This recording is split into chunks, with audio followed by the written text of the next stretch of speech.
So my story with my near-death experiences begins when I'm 8 years old. And so I'm American living on the East Coast.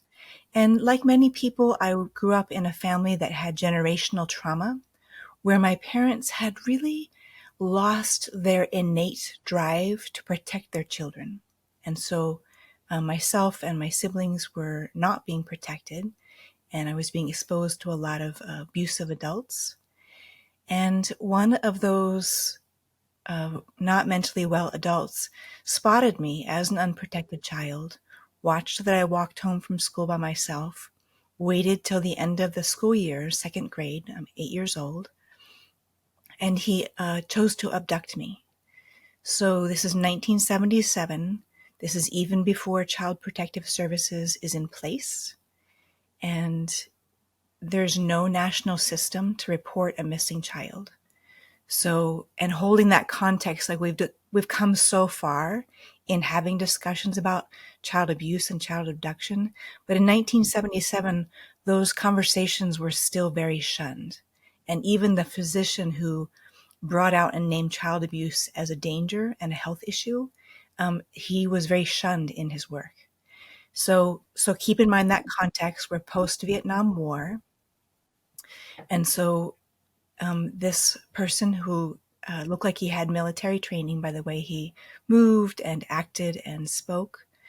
And so he drugged me. And I don't know if it was just the forget drug and I was conscious or whether it was I was unconscious. And he took me on a plane. And again, I don't have memory of that time period, whether he, like I said, whether I was walking and talking or whether I was kind of hidden away in something. And again, 1977, so this is well before we had the checks that we do in the flight system. And so the people I've checked with too, they talk about child abuse and child abduction at that time period was so not monitored and so easy. So when I became conscious again, I woke up and realized I was someplace different. The smells were different. The temperature was different. And then when my awareness became undrugged enough, I spotted him and knew the level of danger that I was in. And so one of the odd things about it being useful that I was already an abuse survivor is that my strategies and my coping mechanisms and my intuition to read dangerous adults was highly developed. And so I was scanning for how do I need to change myself so I can survive in the presence of his mental illness. So he ended up assaulting me and kicked me and broke my ribs on this side. And at that point, I was pulled away from him by a stranger. So I do have somebody I don't even know to thank for my life. And at that point, I wanted to die. But what happened was the angel came down, and at this point, like I'm coughing up blood from him having kicked me in the ribs.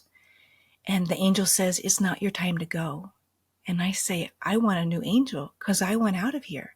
This has been 8 miserable years of abuse, and I don't see any hope in how I'm going to ever get away from this abductor."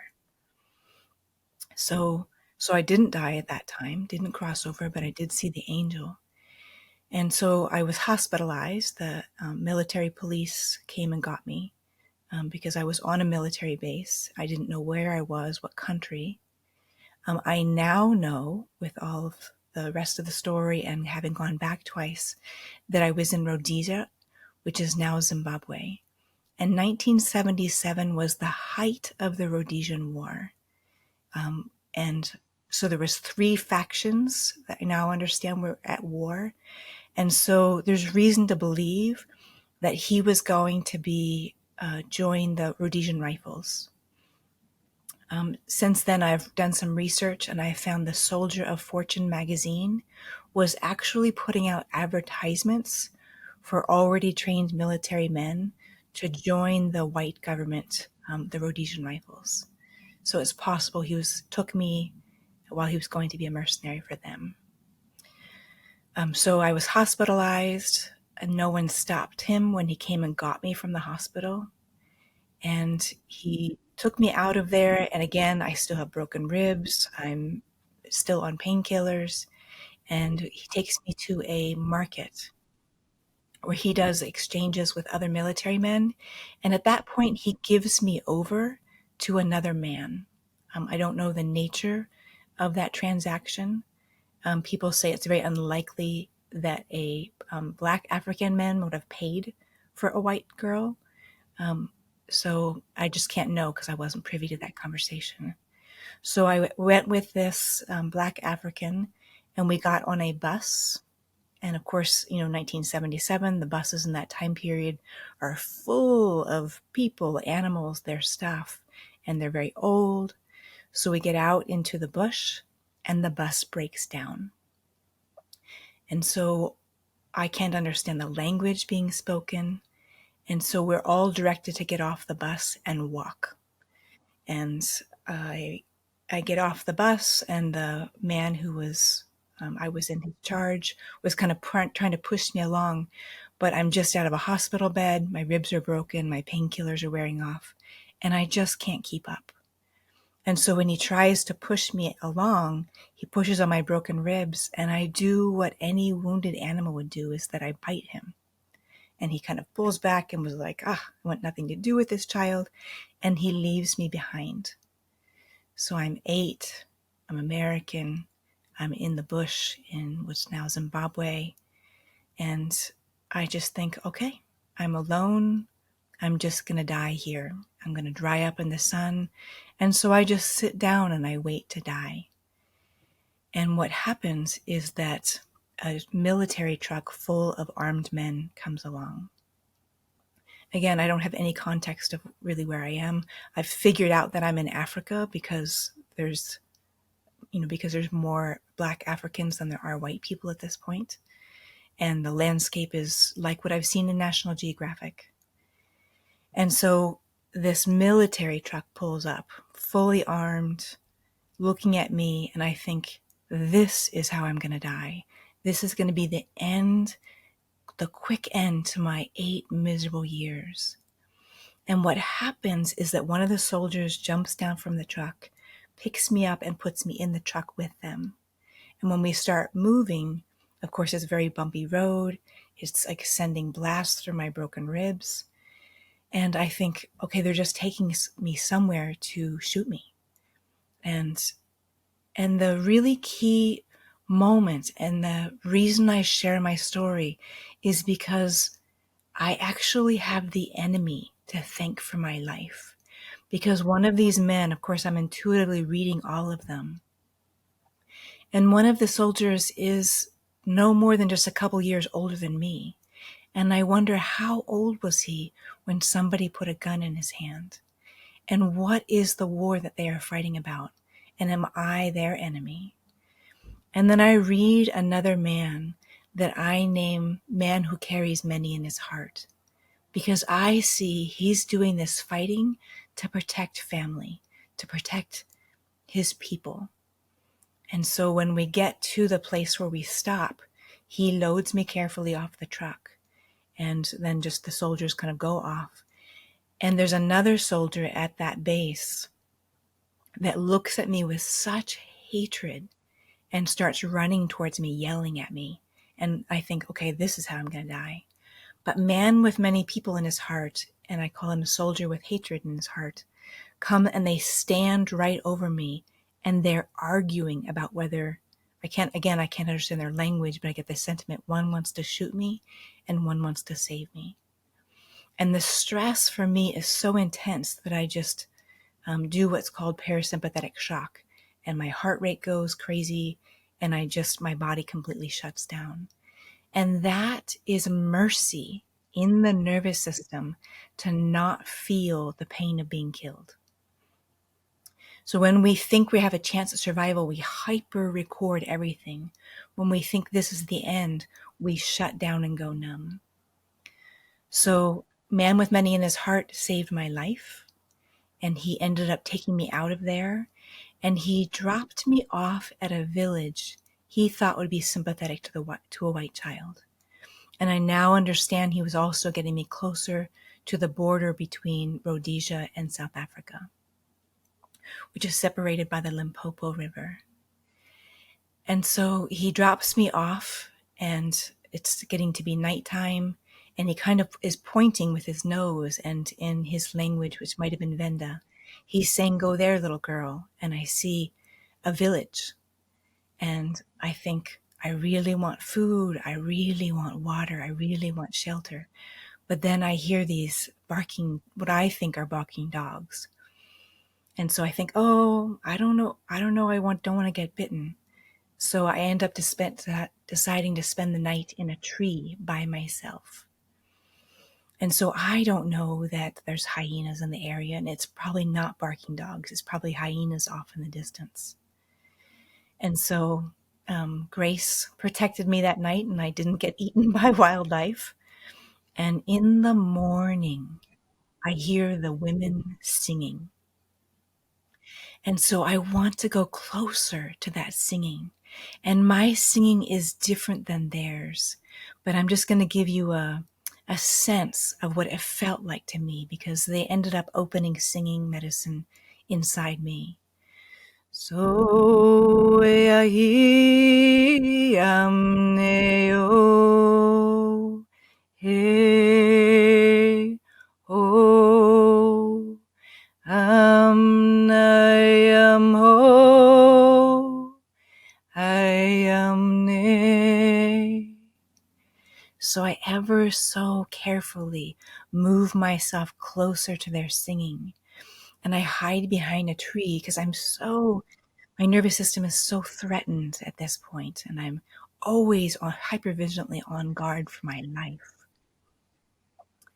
And so I'm watching these women, and they're grinding corn, and they're singing, and they're in relation to one another, and they work while they sing. And I think, I want to be closer to their singing, to their life force, to what is alive. And so I get closer and come out, and they see me, and their eyes get huge, and they're so surprised to see a white child. And remember, this is rural Rhodesia, and so the division between the races is very intense. And so there's only one white farming family in that area, and they had left the area because it was so dangerous. So the chances of them seeing a white child by myself were very low. So they ended up bringing me water, which was good because my mouth was so dry that my tongue was swollen. And then they brought me some food, which was corn mush, which was very sweet, and I ate all of it as fast as I could. And so I ended up staying and watching them, and more people joined in and were so surprised again to see a white child. And that night I came out, and they set out a goat skin for me to lay on. And I wanted to be with people, but again, I was so cautious, so easily threatened at that point after having been assaulted and abducted. And so I didn't go in the huts with them because I didn't want to be trapped. So I slept outside of the huts. And in the morning, it was the children who came and welcomed me in. And they came over, and they were touching my white skin, and my hair was more blonde then. And they were touching my hair and touching my clothes. And the eldest girl took my hand and led me to the fire circle where they did ceremony. And again, I can't understand the language, but I can tell she's telling a story about me. And her arms are sweeping wide, and she's telling this story. And she's taking black ash, and she's putting it on my white skin. And she's telling the other children. And I gather that she's telling the story about how I arrived to them. And she's making sure that I'm paying attention to this story. And what's happening for me on the inside is that it's the first time in all my 8 years where I feel welcoming, where I feel belonging, where I feel valued and cherished. Because to have a story told about you is to say you matter, you're real, and we welcome you here. And so all the children start covering me in black ash and laughter. And again, I am starting to feel like a real child instead of just this hollow shell. So the children go off and play, and one of the women who was in the food grinding area comes and she starts singing to me and calling me over to her. And so again, her singing is different than mine, but I'm going to just share a little bit of the essence of how she was welcoming me. Show am he, ho am ha, ho ho ho am he. So I move closer to her, and she's gesturing that she wants me to circle so she can see all of me. But I don't let her see my broken rib side because I have a purple bruise. My whole back is just a purple bruise, very tender. My ribs still grind. But she's calling me into her, and she changes it to a lullaby. Oh, I am. Oh, oh. And I'm moving in closer, and she's gesturing that she wants me to look her in the eyes. And again, I'm so full of shame that I only look down at the ground at people's feet.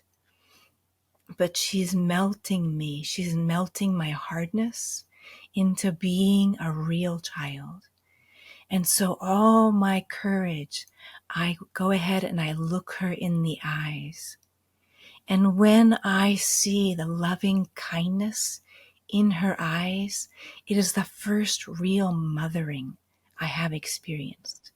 Because my mother in America had not yet done her own trauma work, and so she was a very cold-hearted mothering. So this is my first warm-hearted experience of being welcomed in. And I literally lean forward and I collapse in her arms. And I let her be my adult. I let her be my shelter. And I let her be my mama. And she lifts me up and she takes me to a pond. And we go in the pond and she washes the black ash off me. And again, it's like I'm a baby and just being held in her arms. So I think this is my new life. These are my new people. And I'm being taught the songs, and I get to be part of the nightly ceremony where there's dancing and drumming, and the children are so welcoming. And keep in mind, it's an incredible risk for them to be taking in a white child. For them to be caught by the white government having me, they could be accused of abducting me. To be caught by the most extreme soldiers, they could be accused of siding with the oppressor. So they're housing me, they're hiding me, they're taking care of me. And the most extreme soldiers come into the village and basically threaten them that if they don't side with them, that they will be wiped out. And one of the mothers literally hides me under her dress because she's protecting me. So I'm comprehending the danger and the magnitude of what's going on around us, and that we only have this small bubble of safety among us in our village, in our homestead. So one day I go to the river by myself, and this river is a positive place to me because another woman also mothers me, and they took me there and they put clay on my purple bruise to heal my bruise, and they sang to me. And when I could sing back with them, they considered that I was going to be well. Because if you can sing, your life force can move through you. So I went to this river by myself, and I didn't understand that there was a battle starting on the other side of this little creek, this river. And so one of what I now know from my research and interviewing people there is that there was a soldier who was scouting the area. And he spotted me. and I froze like a rabbit. But he was so close. When he pulled up his gun barrel and was aiming his gun at me, I could see when the gun barrel became just a circle, I knew this might be my last moment. And again, what I've understood now from being there, again, is that scopes are designed for longer distance. So he was aiming here, but because he was so close, the scope was off. So when he pulled the trigger, the bullet grazed the top of my head. And still the force of that blew me off my feet, and I began bleeding to death. And it slammed me down to the ground. And what happened very instantaneously is I tried to open my eyes, and I could see my red blood rolling down to the creek. And I wasn't able to open my eyes anymore. And very quickly, my perspective went above myself. And I was hovering above, and I thought, if I don't get back down into my body, this will be the end of me. And there was nothing I could do, and could see inside my body as if my skin were glass. And I could see my heart dulling down.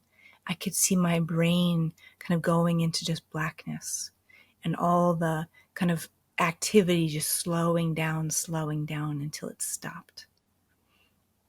And my consciousness, my awareness came back down into my heart for one last second.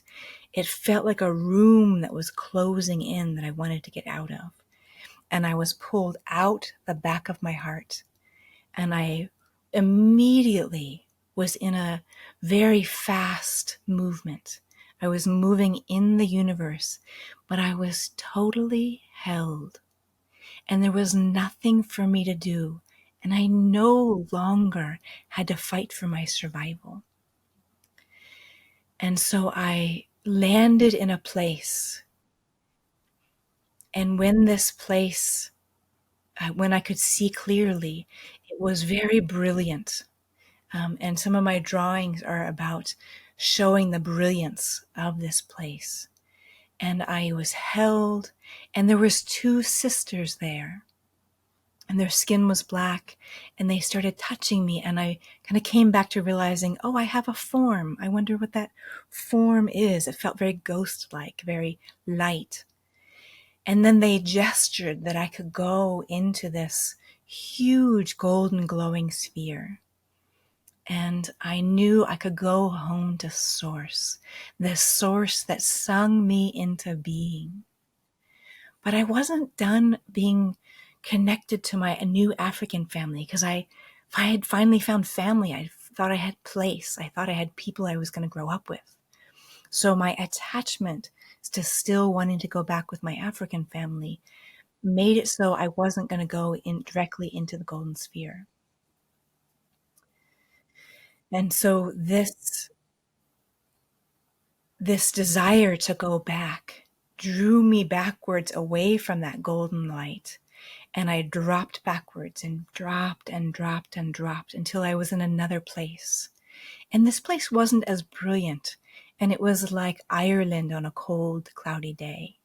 And I was in a stone stairwell that was very old. And there were stone steps that were very worn down. And I thought, this place is very important. Many people have walked down these stone steps, but I don't know where I am, and I don't know what to do. And then appeared before me was a very old man, and he looked rickety, like he was on death's door, but he was offering his arm to me to help me stand up. And I was a very independent child because I had to survive on my own so much, so I didn't want to take his hand, but I finally did. And he was very steady. He was very sturdy. And I felt very comforted being in his presence. And he gestured that we were going to go down these stairs. And I started walking down the stairs with him, but there was something dripping on my shoulder. And I looked, and it was my own blood. And I showed him, and I was very alarmed, and he could see, he knew. And so he kept guiding me down. And he guided me into a dark cave. And I thought, ooh, I had it better before. I should have gone into the brilliant light when I could. So, but with his guidance, I went into the dark cave, and there were all my repressed emotions, all my repressed screams, and that I needed to visit them with his help, with his compassion, so that I could purify and go on to the great heart without all these fears, without all this terror in my body and my beingness. And so he helped me review my life, which was quite horrible to that point. And I kept thinking, what's so wrong with me that made all these adults abuse and assault me? And for 1 second after I asked that question, I could see myself through his eyes, and I was as big as a cat with all my fear, but there was nothing wrong with me. And he wasn't trying to fix me, and he was showing me that the confusion, the distortion was in the adults who abused, that they saw my light and were trying to grab my light for their own. But they can't do that. You can't get someone else's light. So he showed me there's nothing wrong with me. The abuse wasn't my fault.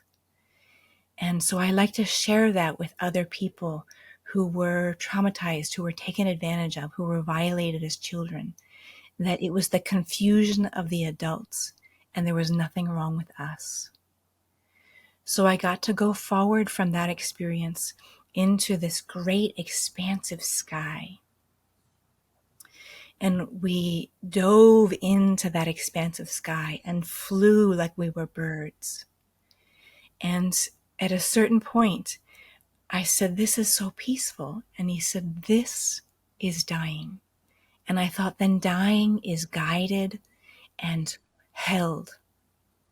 So we dive into this night sky and we are flying like birds. And he says to me, this is dying. And so I think, then dying is totally peaceful. It is held and it is in this beautiful place. So we continue on down and I get to see the golden glowing sphere again. It's like the sun. And he kind of nods like, go there, little girl. And so he parts paths from mine, but now I have the confidence, the steadiness that was inside him is now inside me. So he's gone, and I think I want to tell my African family everything that's happened about the cave, and that I'm okay, and that I have all this love and steadiness inside me. And so I see a grassy field down below me, and I think maybe my family is down there. So I kind of direct myself to land in this field of green grass. And I start calling out for them, Ato, and for my mom Yatan, and no one's calling back. And I suddenly get this huge fear that they've been wounded also, that they are down on the ground bleeding, and they can't answer me because they're not okay. And so again, I run around searching for them, and I can find no one. And I literally just fall down on the ground and I cry until I'm like a storm cleared out. And when I am at a place of being done with that tremendous wave of sadness, I hear a rustle and I go towards this rustle and I see a man, and he has a beard and a thin face, and he's wearing a robe, a felted robe that has kind of wide sleeves at the bottom. And he has a sheep herder's staff. And I run towards him and I'm asking, how do I get back to my African family? And when I get in his presence, I feel no disturbance. He is the presence of peace. There is nothing to grasp for when I'm standing before him. And I look into his face, trying to see who he is, and his face changes. And it changes to Atto, one of the men in the village who was good to me. And my heart lights up. And then his face changes again, and it becomes a lion. And I think, how can this being change his face so much? And he's teaching me it's not the form of divine source that matters. It's the connection. It's that love I felt when his face looked like someone that I loved. So he's teaching me again, like, we can have all our religions and deities and gods and name them and compare them, but it's the presence that we connect to, that our humanness, our vulnerability, our strengths connects to divine source. It doesn't matter the name or what exactly it looks like. It's our willingness to be open-hearted with divine source. So he shows me that I can be in relation to all of the web of life. And again, these drawings behind me are showing that web of life. So I lean my whole being into his, and we travel and we go back to being at the scene, and we are looking down on my body from above. And my mama has found my body, and she's pulled my lifeless form up into her lap, and she's stopping the blood flow with pressure on my head, and she's wailing into the sky. And I want someone to come comfort her. And I start rising up, and I want her to know her love made my life worth living. She taught me how that giving and receiving love made it worth being here. So again, I continue rising up with what I call my royal shepherd. And as I rise up, I can hear she's changed her wailing into singing. Show I am, oh, way, oh. And I continue rising through the veils, and they're closing behind me like leaves in a sea covering up the secret garden. And I'm going closer and closer to divine source, what I call the great heart. And there's beings moving through me that are purifying any last shame, any last confusion that I'm not completely worthy of merging back into my source. And I'm going closer, and I can see and feel the warmth, the purity, the potency of divine source up ahead. But I'm also still hearing her singing. And she has called on the ancestors in the land to call me back to life. And the power of the ancestors joining her voice moves through all the veils that close behind me. Shoy, shoy. And it's reminding me of my purpose, which is to sing medicine songs to people at their births, at their deaths, for their healing, to help people remember their goodness, their wholeness, just as she and the ancestors are doing for me right now. And when I'm reminded of this purpose, I turn away from going back home to divine source, and I turn towards coming back to this life, back to having this body. And as I get closer to the final veil between the living here and those who have crossed over, there is one more being. And this being, a being before that showed me that I was going to do all these art images, and they would just pour art through me to help all of us remember our belonging to divine source. So at that last veil, I see what I call the grandmother of all of us. And her skin is black, and her eyes are changing to the colors of all races. And I feel her as the first mother. And she again begins singing to me as if I'm a cathedral, and she's singing a song of praise.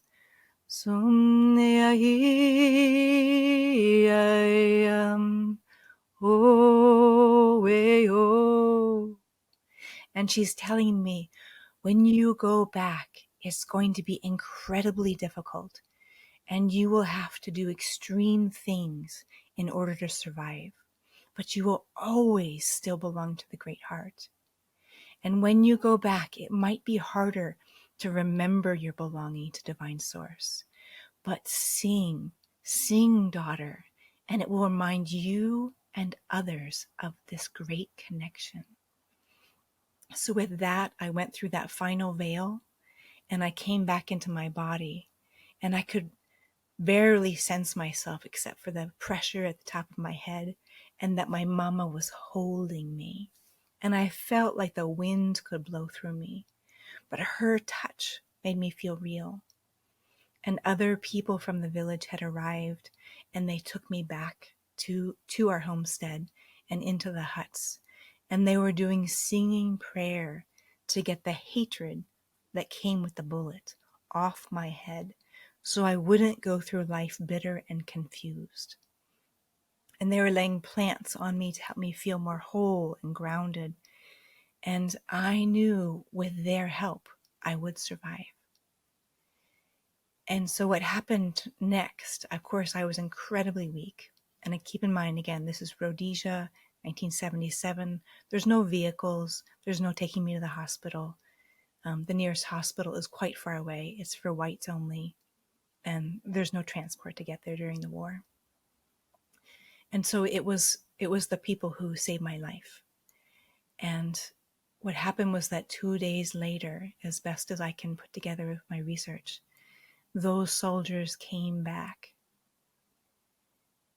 and they attacked the village. And it was a massacre. And my other mama, she had me on her hip, and she was running for our lives. And the bullets came from behind, and she was hit in the legs. And we both went down to the ground. And me slamming down to the ground again started my bleeding again. And so I turned back to her, and I'm thinking I can help her up and we're going to go on together. And she's never yelled at me. And she's yelling at me in Venda. So, it's not English. But she's yelling at me to go, to keep going, to run to safety. And the hardest thing for me to recover from is my survivor guilt, that I ran. But she was telling me, like, I'm not going to make it, and you are. And so I ran, and I've actually been able to retrace my steps. I was on solid ground, and then when I started going down the hill, I was running on sand. And I was running towards the big fig trees to hide behind and getting closer to the Limpopo River.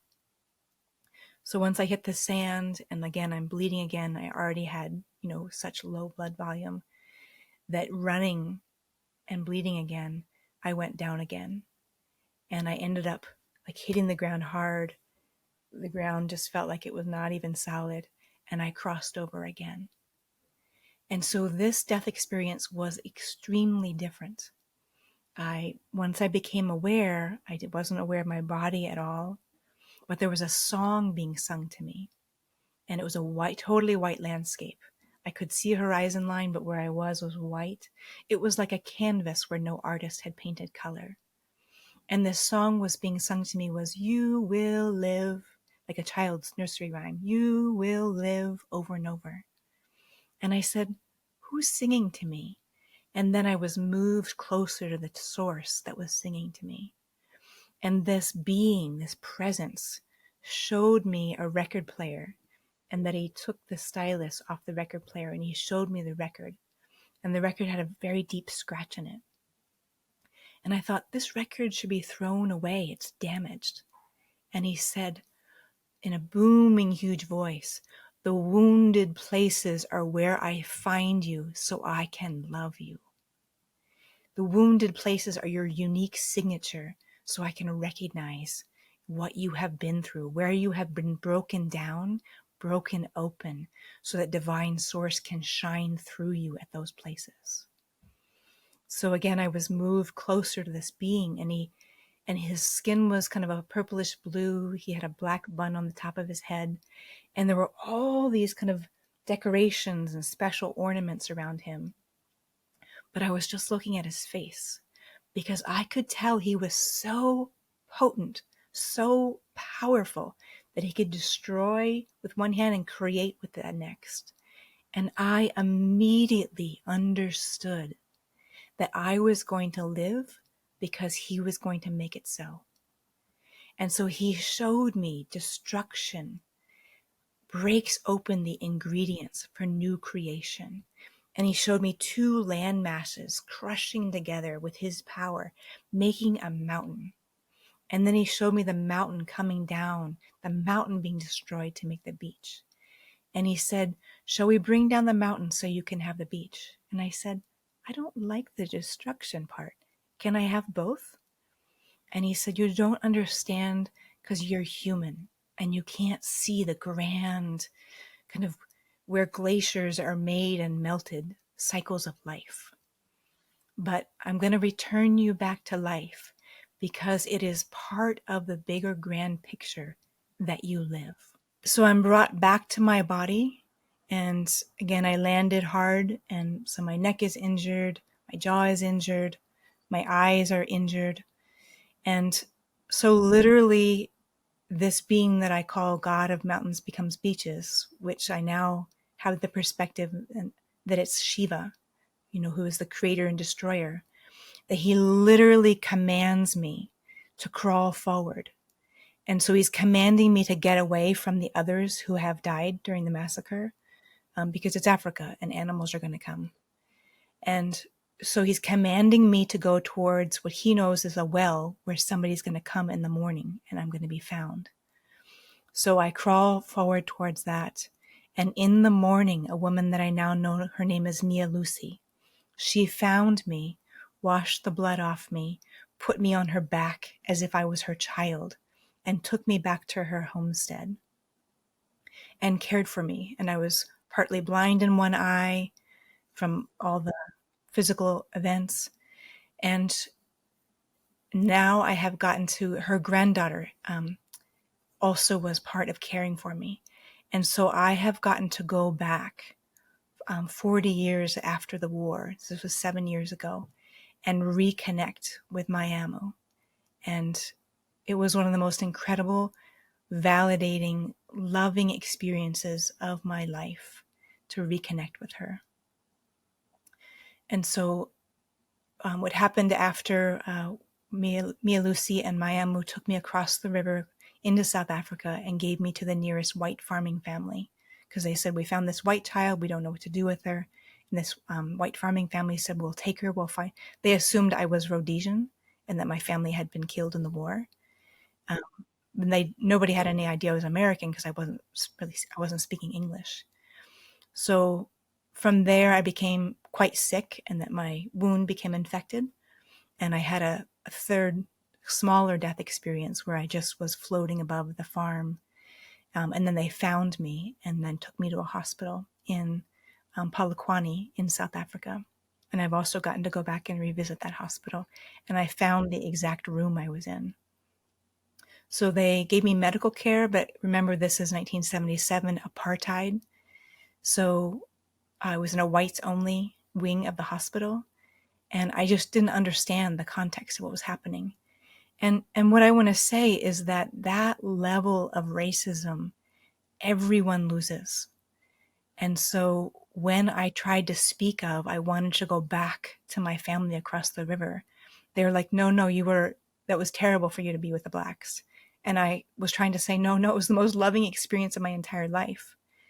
And so I was so lonely in that whites only hospital, so lacking the touch and the being sung to, that I just had no will to live.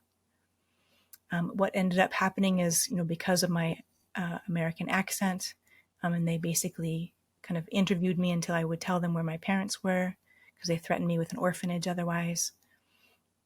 And so I was assisted by an agent. We haven't been able to find out which agency, whether that was probably from the South African side, escorted me back on a plane back to the US. And there I was given back to my family, which was heartbreaking because I couldn't talk. They were quite racist and I couldn't talk about any of this. And literally the next morning, my first morning there, I said to my mother, I have to get back. I have to get back to my mother. And she hit me across the face. And again, I have a huge brain injury. I still have, this is healing. My ribs are still healing. And she said, don't ever speak of this again. And so I didn't. And so many people know when you're living in a generational family of silence, of secrecy, of people not able to have compassion for traumatic experiences, you have to put it down inside yourself because you can't be received on the outside. And that's where post-traumatic stress happens, is when we don't have safe people to process, to manage, to convey, to be held. Then we have to put it inside ourselves, and it's an incredible burden and cost to our nervous system to have to suppress. So I did that. In my teen years, the stress of it all, I literally was just collapsing, and sometimes just my heart rate would stop because I had so much traumatic content in my nervous system. And so I crossed over and had to be resuscitated a couple more times. And so when I went to college was my ticket out away from my family. And that's when I started my healing process. And that has been a beautiful, intense, hard, many years journey. And at a certain point, at about 35 or so, I felt I had enough of my own trauma resolution, that I wanted to bring what I had learned to serve other people in their coming home to themselves and their unnumbing. And I found through my intuition and then also the singing medicine, and I got training as a craniopsychotherapist and further training in trauma resolution, attachment trauma, polyvagal theory, that I really love helping other people shift from numbness to coming home to their wholeness, because I want everyone to show up in their creativity, in their capacity to connect to others, in their aliveness, because I want to see that level of beauty in the world. And so that's what I've been doing for work, is being a craniopsychotherapist. And then I also give online sessions in small groups to help people come back to their aliveness, to their wholeness, and to their healing their organs and their health. And I also have done a couple hundred images to draw my death experiences and totem animals, and giving people a sense of our spiritual remembering our wholeness. All right. That's unbelievable. Yeah, you can make a movie out of this story. Hopefully one day it will be made a movie. Mm-hmm. I don't even have any questions. I'm just going to ask you, if people want to find more about you, about what you do, maybe you have a book, would you like to share that? Mm-hmm. Yes, so my audiobook, Loving Bravely, will be out very soon. And then there will be the ebook also, if things go as planned.